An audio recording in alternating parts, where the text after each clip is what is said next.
Firstly, thank you very much to the CPS. Thank you all for coming. But also thank you to the CPS for publishing Andrew Tyrie's excellent pamphlet. We are actually saying to free the Treasury Select Committee 1, who's been taken hostage by number 10 spin doctors and forced to issue bizarre sort of hostage video style endorsements of government policy. But I like to think that the real Andrew Tyrie is there in the CPS pamphlet.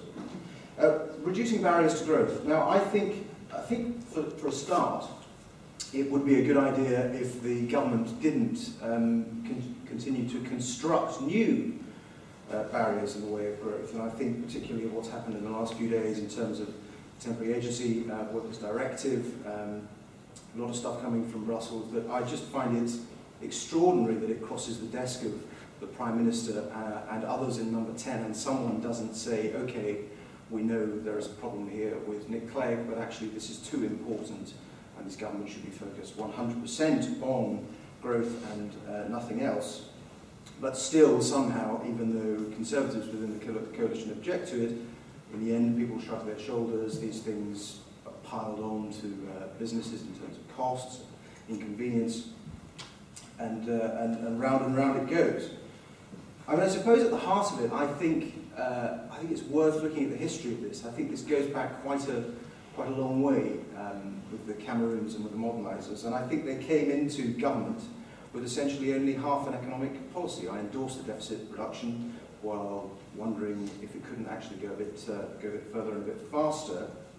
But the Conservatives at the top of the party didn't really have, and still don't have, a burning desire to introduce a supply-side revolution, to really clear away all of the stuff which gets in the way of people growing their businesses and creating jobs. The business department is the perfect example.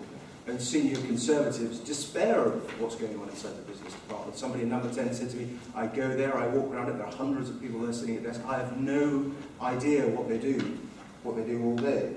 And I don't think there is really an appetite, despite what Michael was saying. I was rather encouraged by his rallying cry on Europe.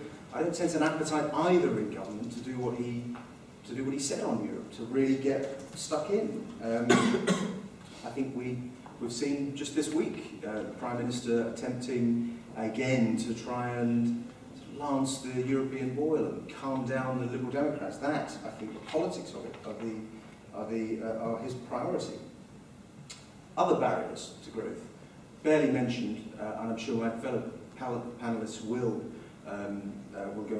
go on to mention it in far more detail and with far more expertise than I can as a non-economist. But inflation, which is running at 4 to 5%, is a barrier to growth. But the government doesn't really seem to be worried, particularly about inflation, for all sorts of reasons we understand in terms of national debt, etc. But government ministers wander around scratching their heads about why there is a demand problem. Well, the people who we might expect to start new businesses, expanding existing small businesses, are facing food inflation of 6.9%, inflation generally running at 4–5%, as I said, and their taxes are going up. If they are earning the 40p band, another 750,000 Britons have been put into the 40p band. Incidentally, I think that's the band that's much more interesting and much more important than the 50p band. So their taxes are going up, inflation's charging ahead, which the government doesn't seem too worried about.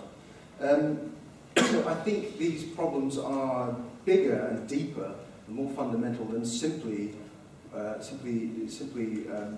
be solved simply just by doing a little bit more on the supply side. We need a complete rethink, I would suggest.